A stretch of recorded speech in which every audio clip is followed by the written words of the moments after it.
sabe? A mensagem que Deus me deu hoje para compartilhar, ela rasgou meu coração, ela cortou dentro de mim completamente. E eu tenho certeza que ela vai falar no seu coração também, sabe? O título dessa mensagem, eu quero colocar um título nela, e o título é O Custo do Discipulado.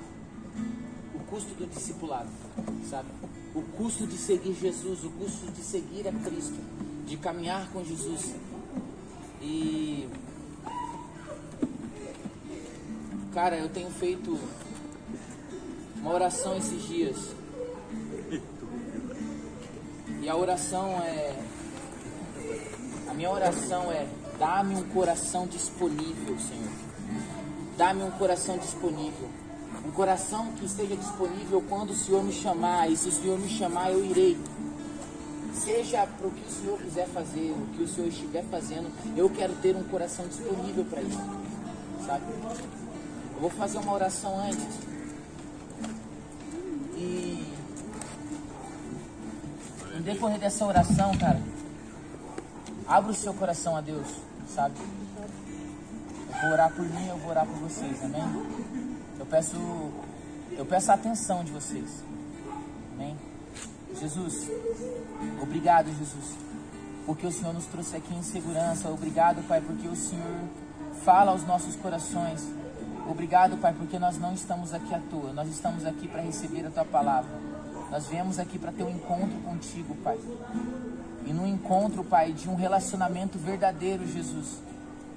Ah, Pai, a gente não perde tempo mexendo no celular, a gente não quer perder tempo com outras coisas, porque a nossa atenção, ela é completamente nos olhos do nosso noivo, Jesus. Então, Jesus, rouba a nossa atenção para Ti, Jesus. Ministra nos nossos corações a Sua verdade, ministra nos nossos corações a Sua palavra, ministra nas nossas vidas o Teu querer, Pai. Aquilo que o Senhor tem para nós.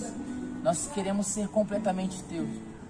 Nós queremos uma mente, Jesus, que Te ama, uma mente renovada, como foi dito no começo, em Romanos 12. Então faça isso em nós, Pai. Em nome de Jesus. Amém. Jesus. Cara, ninguém recebe de Deus para a sua própria satisfação, sabe? Sempre quando nós recebemos algo de Deus, nós recebemos para alguma coisa, mas não para a nossa própria satisfação. Deus, Ele entregou algo para cada um aqui, mas não é para a sua própria satisfação, sabe? Você foi chamado, você foi escolhido, você foi separado por Cristo como um nazireu, sabe? E para que Ele te chamou, sabe? O que Ele quer de você e a que nível de profundidade você está e a que nível Ele quer que você chegue, que nós chegamos. Eu peço que vocês abram a Bíblia comigo em Ezequiel 16, 49. Ezequiel 16, versículo 49. Eu quero dar uma passeada com você na Bíblia, mostrando alguns erros nossos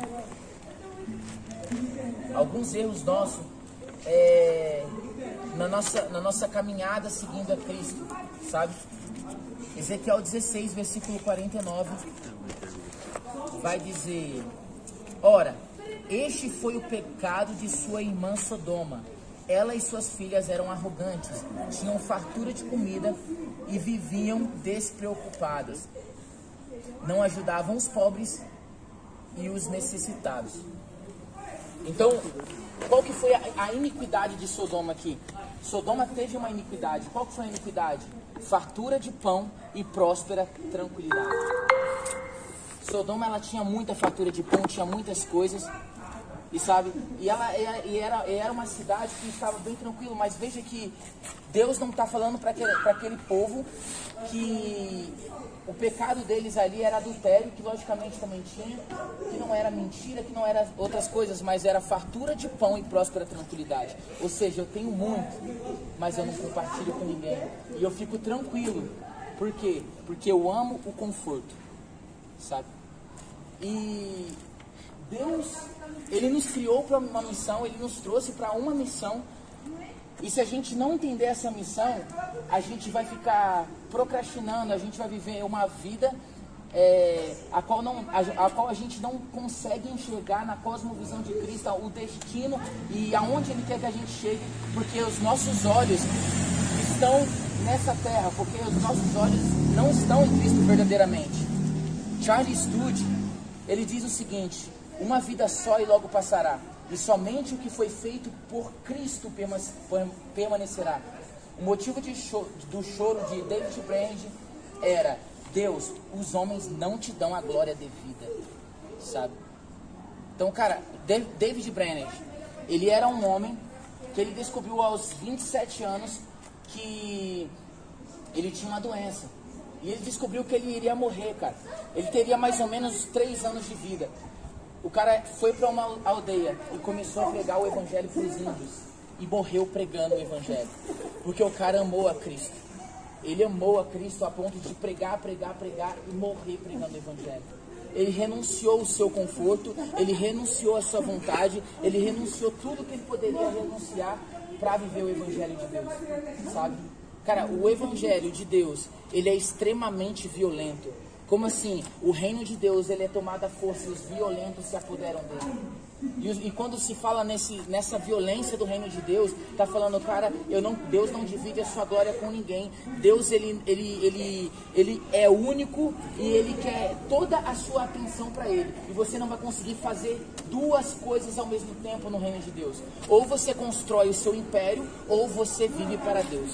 Sabe? É por isso que o chamado de Deus para Zaqueu, de Jesus para Zaqueu, fez com que ele restituísse tudo na vida de outras pessoas 4 vezes mais, sabe? É por isso que cada pessoa que Jesus se encontrou ali, eles tiveram que largar toda a sua vida e agora caminhar com Jesus. E tinha um cara que era rico, que era seguidor de Jesus, que era José de Arimateia. Esse cara, ele seguiu Jesus, mas todo o seu dinheiro agora era investido no reino de Deus. Cara, se você foi chamado por Jesus, saiba de uma coisa: ou você vai ser um missionário, sabe? Seja aonde você estiver pregando a missão, ou você foi chamado para investir muito dinheiro no reino. Para tudo que você puder compartilhar, sabe? Para levantar o reino de Deus. Os seus sonhos devem morrer. E em Êxodo, peço que vocês abram comigo no livro de Êxodo, capítulo 5, no versículo de 1 a 9. Preste atenção nisso, cara. Depois Moisés e Arão foram falar com o rei do Egito e disseram: o Senhor, o Deus do povo de Israel, Deus, veio falar conosco. Por isso, deixe-nos viajar 3 dias pelo deserto, a fim de oferecermos sacrifícios ao Senhor, nosso Deus. Se não formos, ele nos matará com doenças e na guerra. Aí o rei do Egito disse a Moisés e a Arão: por que vocês estão atrapalhando o trabalho do povo? Façam com que aqueles escravos voltem ao trabalho. E ele disse também: agora que há tantos israelitas no país, vocês querem que eles deixem de trabalhar?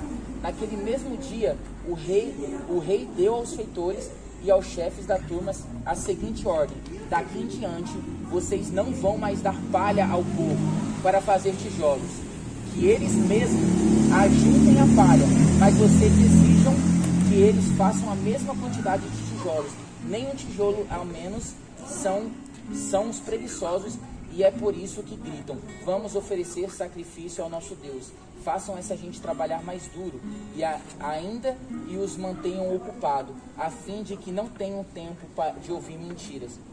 Então, Deus, ele quer libertar o povo do Egito. Deus, ele tem uma missão na vida de Moisés. Ele quer libertar o povo ali do Egito.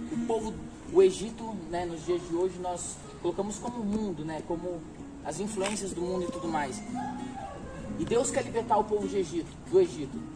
E Moisés chega na frente de Faraó, né, e fala o seguinte: olha, liberta o povo, porque nós vamos para o deserto e vamos adorar o Senhor.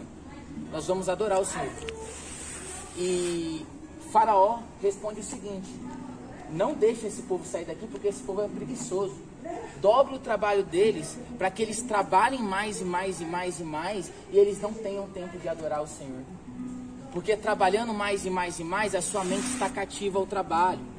E você não tem tempo de adorar o Senhor, sabe? E ali, Deus trouxe ali a liberdade para aquele povo. Mas Faraó, sabe, que representa o governo deste mundo, né?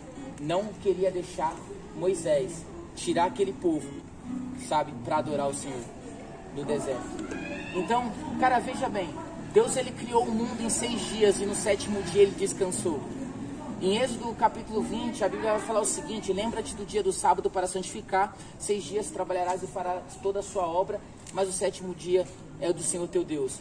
Esse versículo, ele não está falando especificamente somente do sábado ali, mas veja bem, por que Deus deixou aquele mandamento para aquele povo? Porque era um povo que tinha acabado de sair do Egito e aquele povo era trabalho, trabalho, trabalho, trabalho, trabalho, trabalho. E aquele povo não tinha tempo de adorar a Deus. Então o que Deus fez?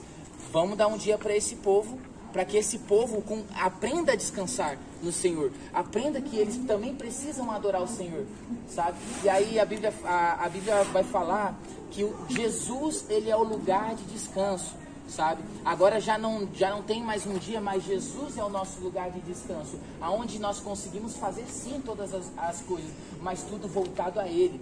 Não existe problema em trabalhar, não existe problema em eu ter minha casa. O problema é quando isso me faz ser egoísta e isso me faz ser como Sodoma, que acumula bens e tem próspera tranquilidade e não ajuda os órfãos e as viúvas e não tem uma mente voltada ao avanço do reino de Deus, sabe?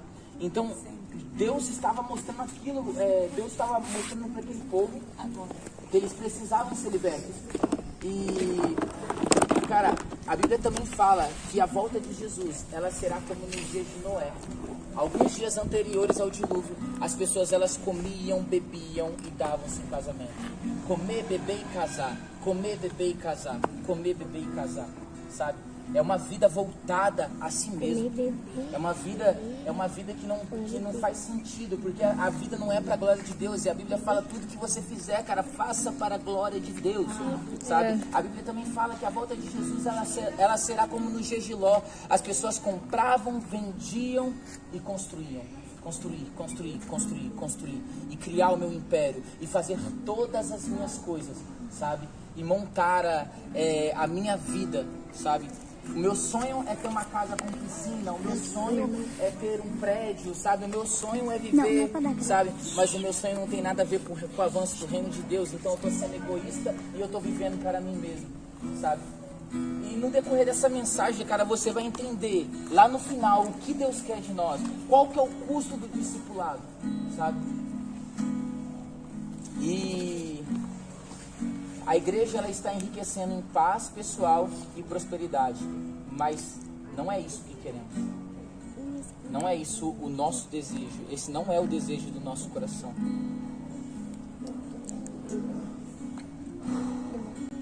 Outro problema nosso nos dias de hoje, o entretenimento, sabe?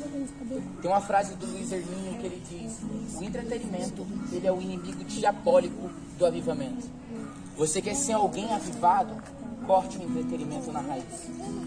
Ah, mas é da hora, tudo posso, mas nem tudo me convém. Mas eu quero uma vida mais com Deus, então corte o entretenimento na raiz. Eu quero um lugar mais profundo, sabe? Existem lugares mais profundos, a quais somente aqueles que deixam tudo podem estar. Você vai entender. Desde o Coliseu, o entretenimento ele servia para matar cristãos e para zombar da nossa fé. Lembra do Coliseu?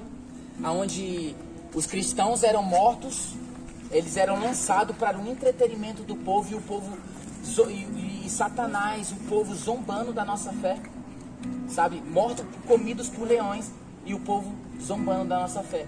Se nós olharmos para todos os entretenimentos que nós vemos hoje, né? Um exemplo, na televisão, na própria Netflix, nós vemos muito entretenimento que zombam da fé de Deus, zombam da nossa fé em Deus. Como assim?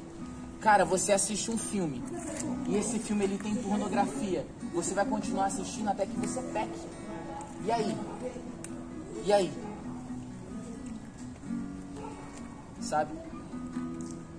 Porque a Bíblia fala lá em Gálatas capítulo 5, quais que são as obras da carne, e vai falando uma e outra, mas lá no finalzinho fala assim, ó, e todas as coisas que são semelhantes a esta. E o que são semelhantes a essa? Tudo que contém isso.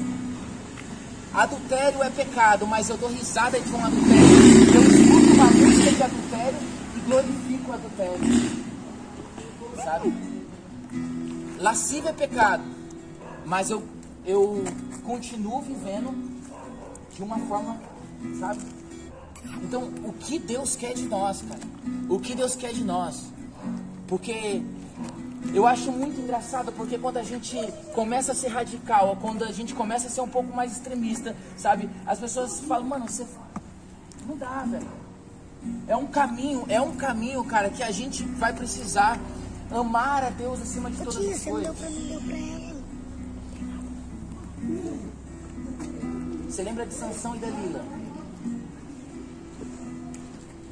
Para ele ser morto nas mãos dos filisteus. Mulheres ou homens. A distração de Sansão foi Dalila, para ele ser morto. Sansão perdeu a visão porque os olhos dele não estavam mais no avanço do seu povo. Os olhos dele não estavam mais no seu povo. Ele se deitou com mulher estranha, né? Que a Bíblia condena isso, né? O jugo desigual com uma mulher do mundo. E ele perdeu a sua visão. Talvez nós perdemos a nossa visão espiritual porque nós nos deitamos com uma mulher estranha. E quando se fala de mulher estranha, você pode olhar de vários sentidos. Você pode olhar até mesmo igreja, entende? Porque uma igreja que está fora do propósito, ela é uma mulher estranha. A mulher simboliza a igreja na Bíblia também. E tantas outras coisas. Jesus ele chama a atenção de Marta quando a Marta estava trabalhando demais. Marta, Marta, você está distraída com muitos afazeres e não há mais lugar secreto. Não há mais lugar secreto. Você está preocupada com tudo. Sabe? Você está preocupada com a sua vida toda. Você quer deixar tudo bonito, em ordem. Cara, eu vacilo muito nisso. Sabe? E cada dia mais eu tenho me policiado. Sabe? Então, Marta, Marta, você está preocupada com muitos afazeres. Preste atenção, cara. Adoração a outros deuses. Quem é o Deus da sua vida? Quem governa a sua vida? A quem você dá glória com a sua vida? Em Salmos 115, versículo 8, vai dizer o seguinte: que fiquem iguais a esses ídolos, aqueles que os fazem e os que confiam nele. Quem é o ídolo que você está adorando? Porque você vai se tornar parecido com esse ídolo. O seu ídolo é o Cristiano Ronaldo. Você vai se tornar parecido com ele. Bonito, né? Mas carnal. Sem Deus.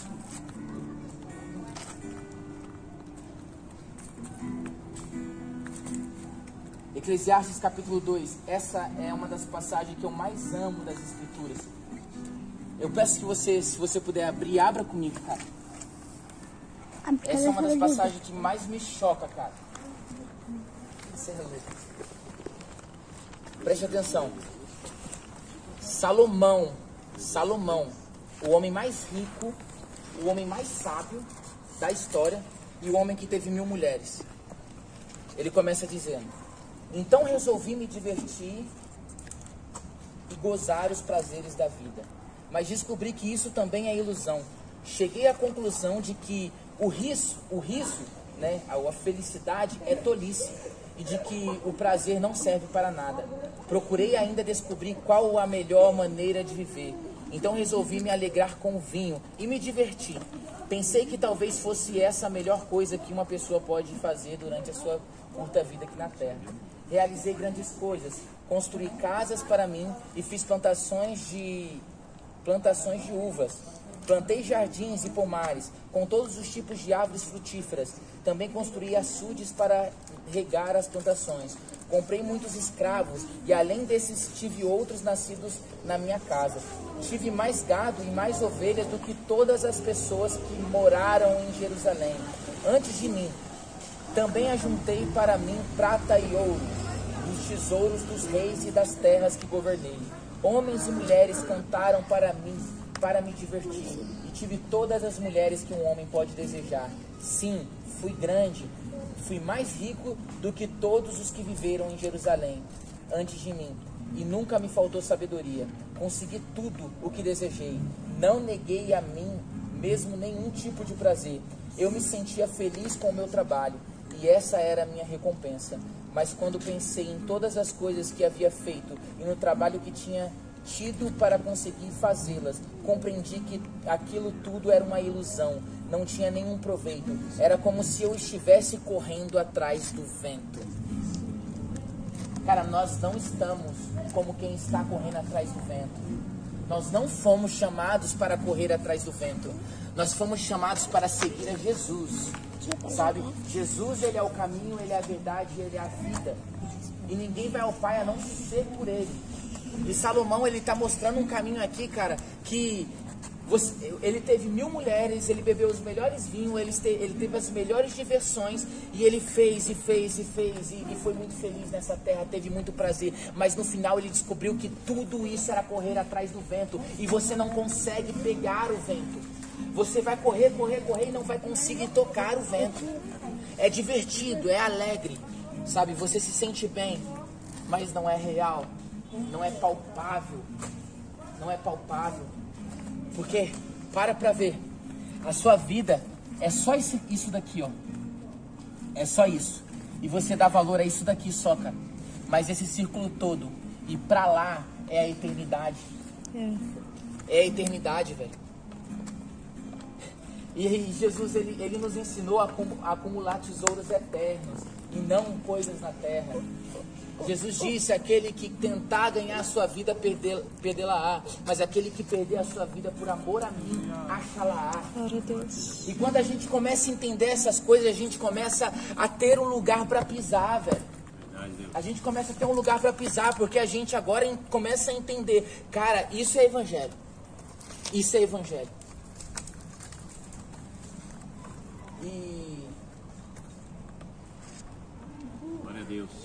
Jesus. Agora esse versículo também é um dos que mais... Filipenses capítulo 3, cara, eu amo esse capítulo. No versículo 18 vai falar assim: já disse isso muitas vezes, e agora repito chorando. Existem muitos que pela sua maneira de viver se tornam inimigos da mensagem da morte de Cristo ou da cruz de Cristo. Eles vão para a destruição no inferno, porque o Deus dele são os desejos do corpo, os desejos da carne, as coisas deste mundo. Eles têm orgulho daquilo que deveria ser uma vergonha para eles e pensam somente nas coisas que são deste mundo. Mas nós somos cidadãos do céu e estamos esperando ansiosamente o nosso Salvador e Senhor Jesus Cristo, que virá de lá. Ele transformará o nosso corpo fraco e mortal, e para que fique igual ao seu próprio corpo glorioso, usando para isso o mesmo poder que ele tem para dominar todas as coisas. Todas as coisas. Cara, Deus me poupe. Deus poupe a minha vida de correr atrás dos meus próprios interesses.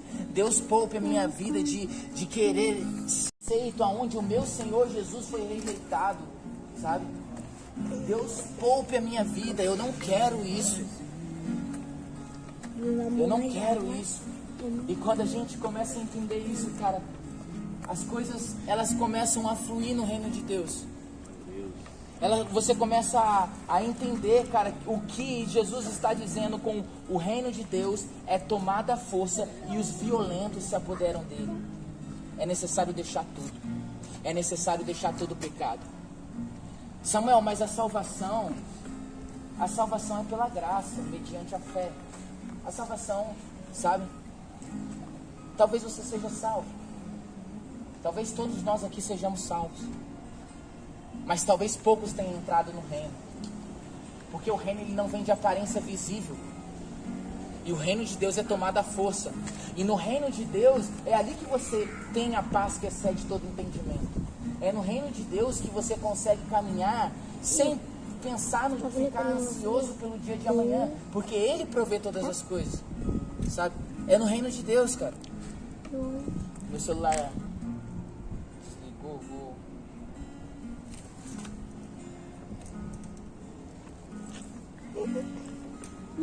aleluia, Jesus. Vamos lá. E cara, eu quero um coração escatológico. O que é um coração escatológico? Um coração escatológico é um coração que tem dentro dele um anseio pela vinda de Jesus. Ninguém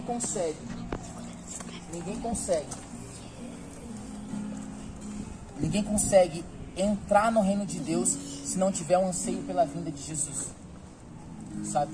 E é isso que precisamos.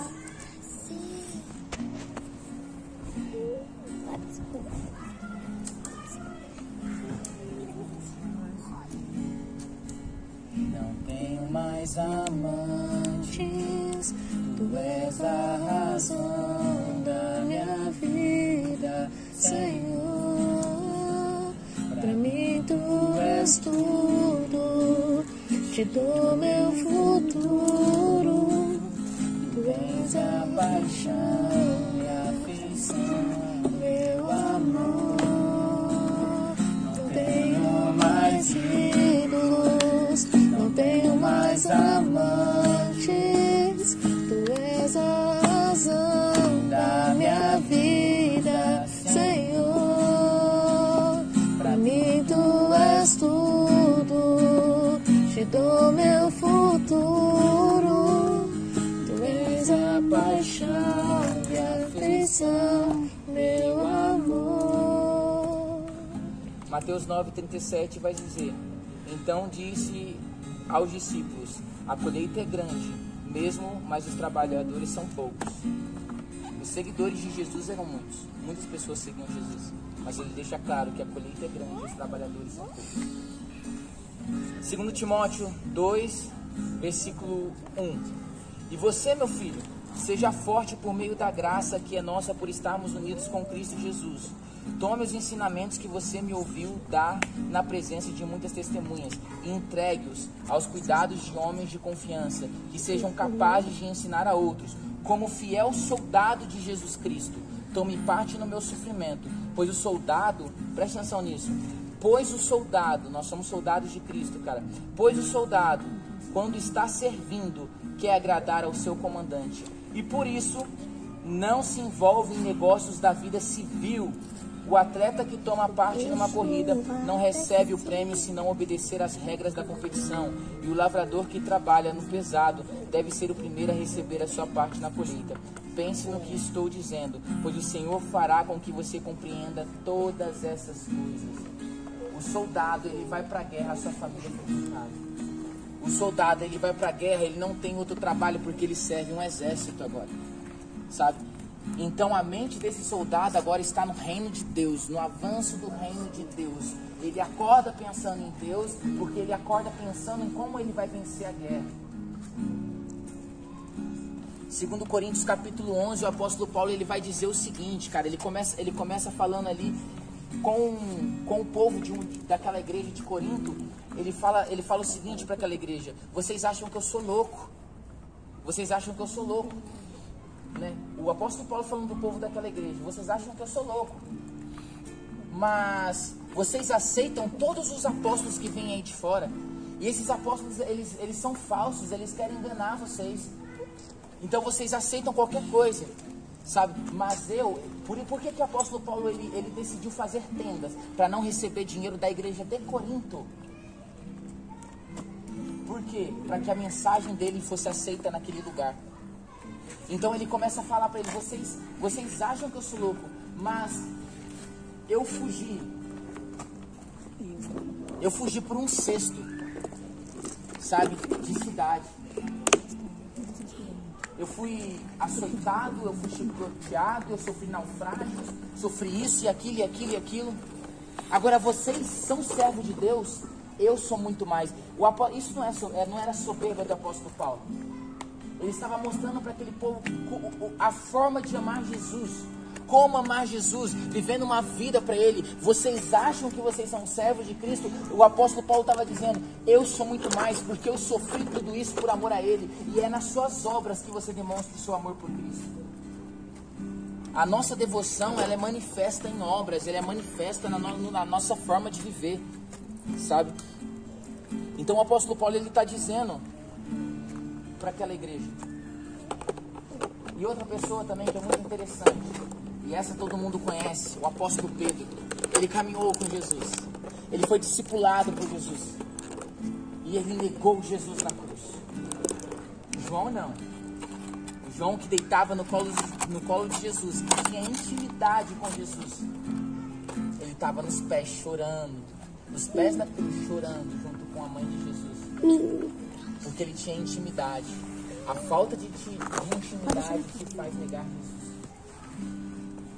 A falta de intimidade te faz negar Jesus. O apóstolo Pedro e os outros apóstolos, eles voltam a pescar após a morte de Jesus. Dentre os mortos, ele vai ter um encontro com o apóstolo Pedro. E aí ele faz aquela pergunta que todo mundo conhece: Pedro, tu me amas? Pedro, tu me amas? Sim, Senhor, eu te amo. E na terceira vez ele fala: Pedro, tu me amas? E se tu me amas, apacenta as minhas ovelhas. Pedro, você decidiu largar a sua vida. Sabe quem mandou largar a rede? Foi Jesus, cara. Larga essa rede e vem ser meu seguidor, que eu vou te fazer pescadores de homens. Sabe?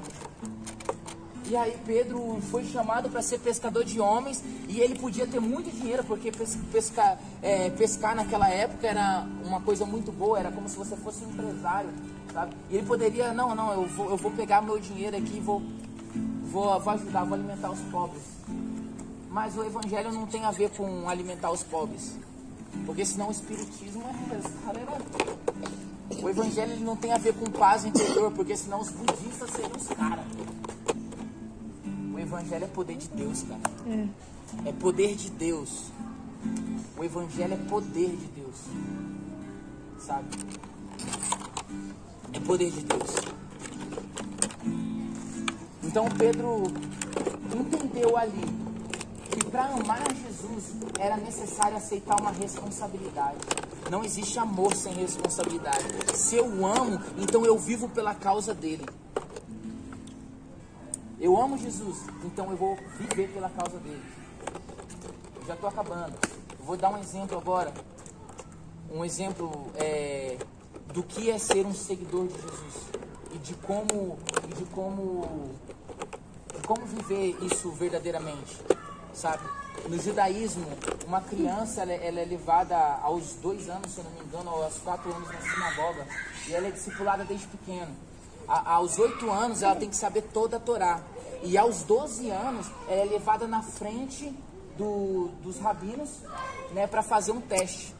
Então, aos 12 anos ela tem que ter todo o Alcorão, toda a Torá, né? Toda a Torá gravada na mente. E ali ela vai fazer um teste.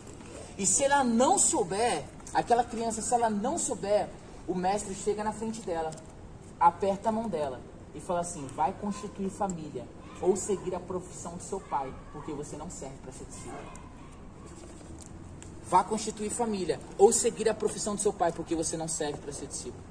Jesus cumpriu tudo isso, porque a Bíblia diz que ele cumpriu toda a lei, né? E Jesus ele começou o seu ministério aos 30, por quê? Porque um mestre, ele começava o seu ministério aos 30. Para ser mestre, ele precisava passar por tudo isso, sabe? Então Jesus cumpriu tudo isso. E ele estava ensinando os seus discípulos a viver dessa forma, sabe? E por isso que ele disse para os seus discípulos abandonarem tudo.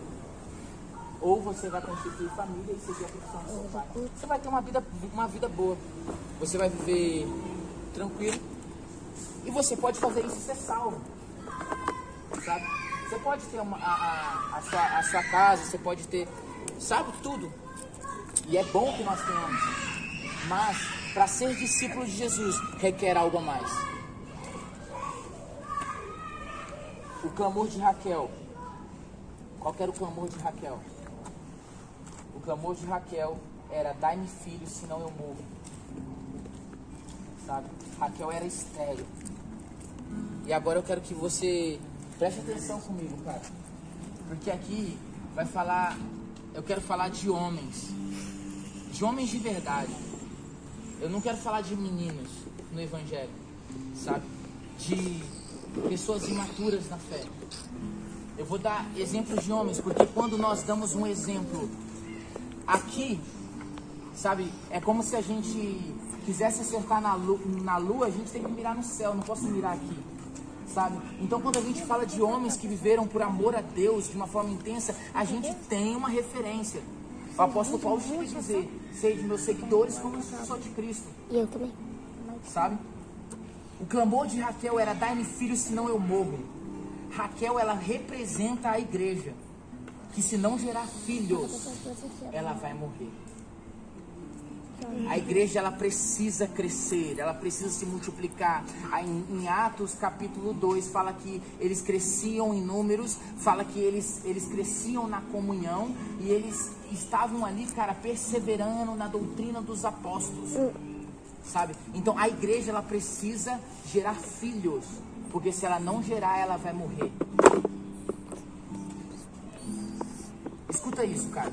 John Knox orou: Senhor, dá-me a Escócia, senão eu morro. Winterfield lutava com Deus: se não queres dar-me alma, Senhor, retire a minha.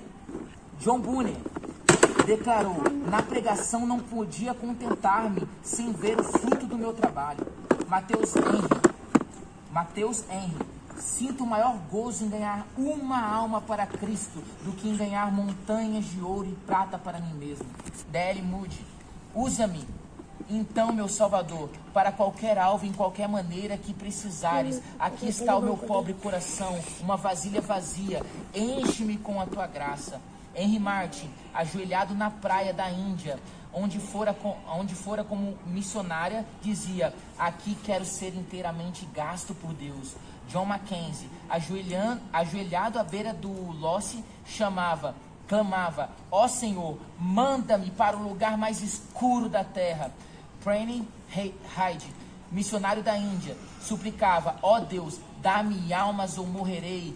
David Brainerd falava: eis-me aqui, Senhor, envia-me a mim, e envia-me até os confins da terra, envia-me aos selvagens habitantes da terra, envia-me para longe de todo o conforto terrestre, envia-me mesmo para a morte, se for para o teu serviço e para o progresso do teu reino. Ele mesmo escreveu: lutei pela colheita de almas, multidões de pobres almas, lutei para ganhar cada uma, e isto em muitos lugares, sentia tanta agonia, desde o nascente do sol até o anoitecer, que ficava molhado de suor por todo o corpo. Mas meu querido Senhor, sou sangue pelas pobres almas, com grande ânsia eu desejava ter mais compaixão.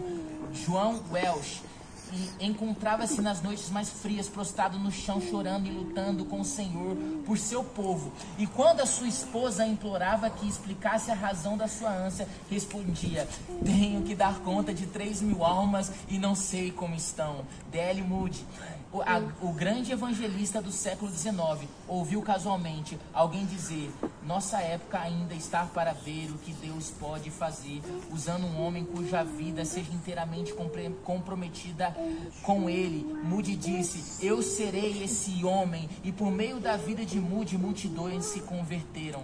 Cara, olha, apaixonados por Jesus, homens que consideraram a sua vida como perda. Esses caras foram os heróis da fé que não estavam na Bíblia. Em Hebreus 11 vai falar sobre Abraão, vai falar sobre Sansão, vai falar sobre Abel, e vai falar sobre outros caras que viveram de forma, cara, extraordinária por amar a Deus, por viver por amor a Deus, sabe? Uma vida completamente gasta por Deus, cara.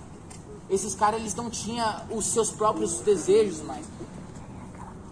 Agora, pra finalizar, gente, pra finalizar, sabe?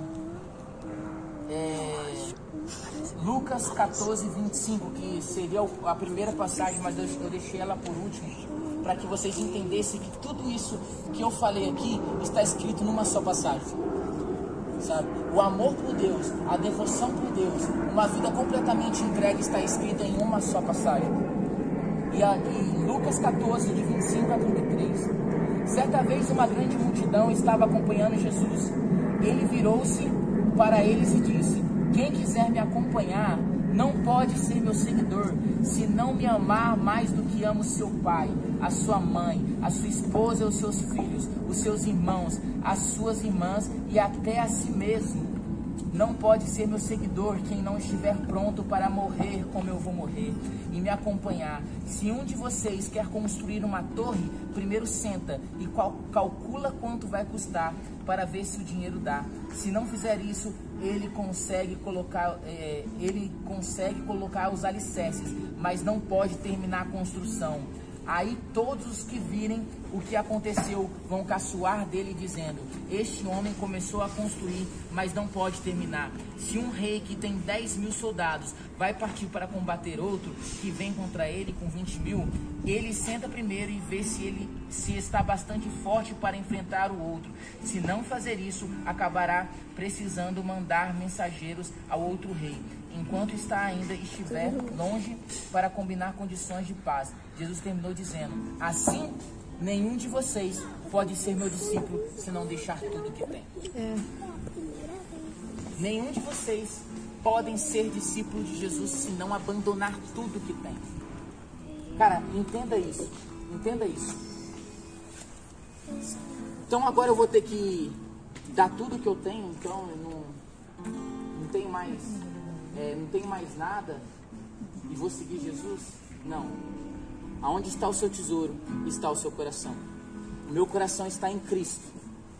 E por isso tudo que eu tenho é dele. Tudo que Jesus precisar, ele pode contar comigo. Porque não importa o que eu tenho. O meu carro é dele. A minha casa é dele.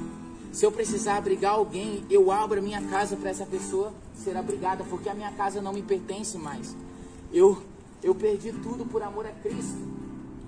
É esse o estilo de vida que Jesus está falando, sabe?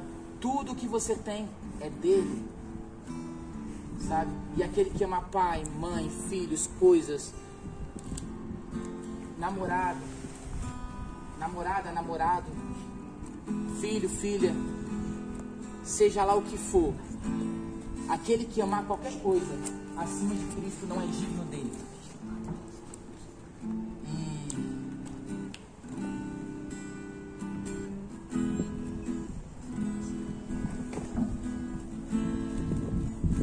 E essa é a mensagem que eu queria deixar no coração de cada um de vocês. Não é uma mensagem que você talvez fique glória a Deus, aleluia e tal, sabe? Mas eu creio que trouxe uma renovação de mente e trouxe um entendimento, sabe? E se você deixar